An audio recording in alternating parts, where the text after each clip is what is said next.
Assalamualaikum warahmatullahi wabarakatuh. Kami dari kelompok 3 Gizi D akan presentasikan hasil diskusi kami yang berjudul Penanganan Gizi Kegawat Daruratan pada Bayi Pasca Bencana. Next.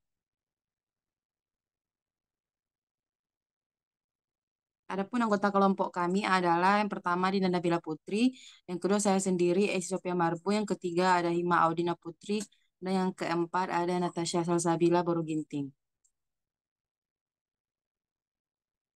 Langsung saja saya akan menjelaskan mengenai abstrak. Bencana bisa terjadi karena faktor manusia dan alam. Kedua jenis bencana ini sama-sama harus mendapat perhatian serius. Akibat dari bencana ini menimbulkan kondisi gawat darurat atau emergensi. Dampak utama pasca bencana adalah masalah gizi dan penyakit menular. Bagi penyintas bencana yang menyebabkan terjadinya kedaruratan pada segala bidang termasuk kedaruratan situasi masalah kesehatan dan gizi. Pada korban bencana pada korban bencana alam, bayi dan anak usia 0 sampai 23 bulan atau di bawah 2 tahun atau baduta merupakan kelompok yang paling rentan sehingga memerlukan penanganan gizi khusus. Pemberian makanan yang tidak tepat serta kekurangan gizi pada kelompok tersebut dapat meningkatkan risiko kesakitan atau kematian yang lebih tinggi pada situasi bencana.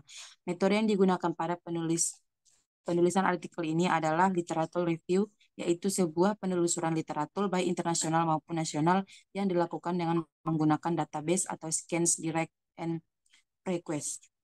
Selanjutnya akan dibacakan oleh saudari Dinda Nabila Putri. Selanjutnya, pendahuluan. Bencana alam adalah rangkaian peristiwa yang mengancam dan mengganggu kehidupan masyarakat, baik yang disebabkan oleh faktor alam, non-alam, maupun faktor manusia sehingga mengakibatkan timbulnya korban jiwa, kerusakan lingkungan, kerugian harta benda, dan dampak psikologis. Dampak utama pasca bencana adalah masalah gizi dan penyakit menular. Bagi penyintas bencana yang menyebabkan terjadinya kedaruratan pada segala bidang termasuk kedaruratan situasi masalah kesehatan dan gizi.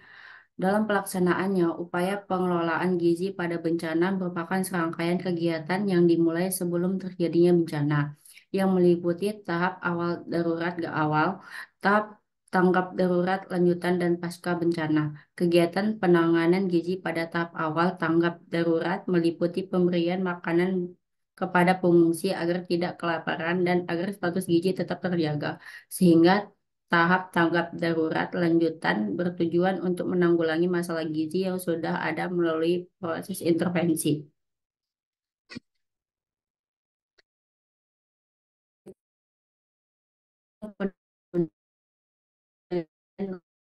Itu penelusuran literatur baik internasional maupun nasional yang dilakukan dengan menggunakan database, Science Direct, dan Prokes. Metode penelitian literatur ini difokuskan pada identifikasi, pengumpulan, serta analisis kritis sumber teks yang relevan, guna menyusun sintesis informasi yang mendalam dan mendukung landasan penelitian. Pada penulisan artikel ini terdapat sumber artikel lain dengan kata kunci penanggulangan gizi pada bayi pasca bencana serta buku pedoman kegiatan gizi penanggulangan bencana.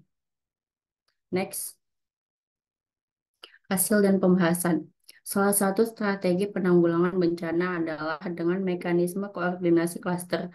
Pendekatan klaster adalah salah satu pendekatan koordinatif yang menyatukan sebuah pihak terkait, baik pemerintah ataupun non-pemerintah bekerja sama dan berkolaborasi baik pada saat pasca pra bencana, tanggap darurat, dan pasca bencana. Komando Penanggulangan Bencana ada pada BNPN.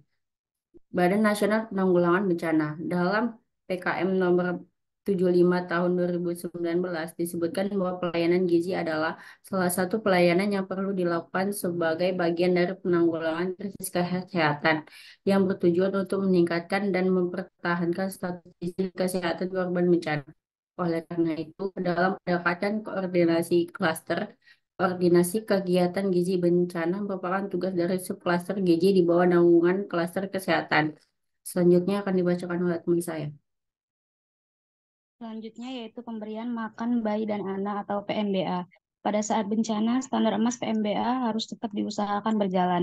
Standar emas PMBA dimulai dari inisiasi menyusui dini. Pemberian ASI eksklusif selama 6 bulan pertama, pemberian makanan pendamping ASI mulai 6 bulan, dan terus pemberian ASI sampai berusia 2 tahun. Pada saat bencana banyak sekali donasi susu formula dan penggunaannya akan berakibat fatal karena terbatasnya air bersih serta lingkungan yang kotor sehingga dapat menyebabkan kasus kesakitan dan kematian meningkat. Oleh karena itu harus dibuat nota kesepakatan antara subklaster kesehatan, subklaster gizi, BPD, BPBD, Dinsos, dan Tagana untuk mengawasi peredaran donasi susu formula di wilayah bencana, mengawasi keamanan dan tanggal kadaluarsa susu formula, memastikan bahwa penggunaan susu formula sesuai indikasi medis. Selanjutnya yaitu pencegahan dan penanganan gizi kurang dan gizi buruk. Kegiatan pokok subklaster gizi dalam pencegahan dan penanganan gizi kurang antara lain mengidentifikasi fasilitas kesehatan rujukan, melaksanakan tata laksana gizi kurang, melaksanakan tata laksana gizi buruk, rawat inap dan rawat jalan, memastikan ketersediaan obat dan perbekalan kesehatan untuk tata laksana gizi kurang dan gizi buruk, penugasan tim asuhan gizi TAG terlatih, pelaksanaan aktif dan deteksi dini kasus kekurangan gizi pada balita oleh masyarakat, koordinasi pencegahan dan penanganan gizi kurang dan gizi buruk.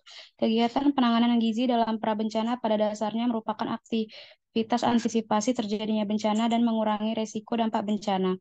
Kegiatan yang dilaksanakan diantaranya pengenalan dan pembinaan petugas misalnya manajemen gizi bencana, penyusunan rencana kontingensi aktivitas gizi, konseling menyusui, konseling makanan pendamping air susu ibu, pengumpulan data awal wilayah rentan bencana, penyediaan buffer stok MPASI, pelatihan teknis dan pendampingan pada petugas terkait manajemen gizi berencana. Selanjutnya yaitu masalah gizi yang bisa muncul merupakan kurang gizi pada bayi dan balita. Bayi tidak mendapatkan air susu ibu lantaran terpisah dari ibunya dan semakin memburuknya status gizi kelompok masyarakat. Bantuan makanan yang sering terlambat, tidak berkesinambungan, dan terbatasnya ketersediaan pangan lokal bisa memperburuk kondisi yang ada. Pengelolaan penyelenggaraan makanan di dapur umum yang meliputi tempat pengolahan, sumber bahan makanan, petugas pelaksana, penyimpanan bahan makanan basah, penyimpanan bahan makanan kering, cara mengolah dan distribusi makanan, peralatan makanan dan pengolahan, tempat pembuangan sampah sementara, pengawasan penyelenggaraan makanan, mendistribusikan makanan siap saji. Penanganan gizi bayi 0-5 bulan. Bayi tetap diberi ASI. Bila bayi piatu, bayi terpisah dari ibunya atau ibu tidak dapat memberikan ASI. Upayakan bayi mendapat bantuan ASI, bantuan ibu susu atau donor dengan persyaratan permintaan ibu kandung atau keluarga bayi yang bersangkutan.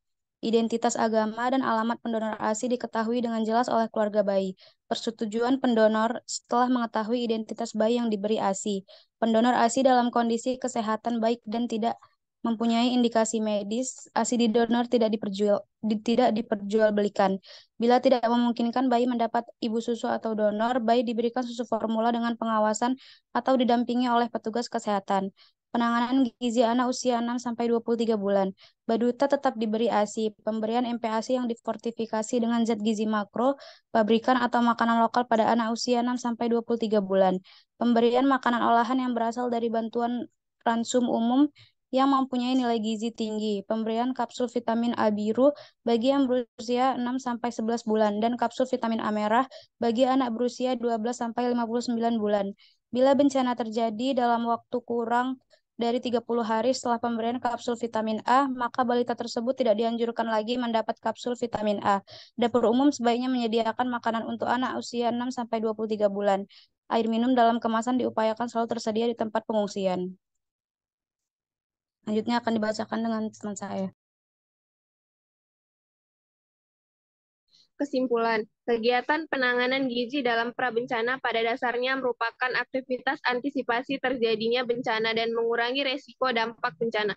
Masalah gizi yang bisa muncul merupakan kurang gizi pada bayi dan balita. Bayi tidak mendapatkan air susu ibu atau ASI lantaran terpisah dari ibunya dan semakin memburuknya status gizi kelompok masyarakat. Bantuan makanan yang sering terlambat, tidak berkesinambungan, dan terbatasnya ketersediaan pangan lokal bisa memperburuk kondisi yang ada. bayi dan balita yang benar-benar membutuhkan sesuai pertimbangan profesional tenaga kesehatan yang berkompeten atau indikasi medis, bayi dan balita yang sudah menggunakan susu formula sebelum situasi bencana, bayi dan balita yang terpisah dari ibunya atau tidak ada donor ASI, bayi dan balita yang ibunya meninggal, ibu sakit keras, ibu sedang menjalani relaktasi, ibu menderita HIV, dan memilih tidak menyusui bayinya, serta ibu korban perkosaan yang tidak mau menyusui bayinya. Next.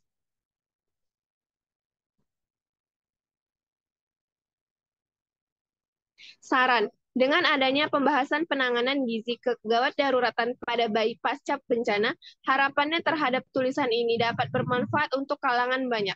Karena banyak keterbatasan pengetahuan dan referensi, penulis menyadari tulisan ini masih jauh dari kata sempurna. Oleh karena itu, saran dan kritik yang membangun sangat diharapkan agar tulisan ini dapat disusun menjadi lebih baik lagi di masa yang akan datang.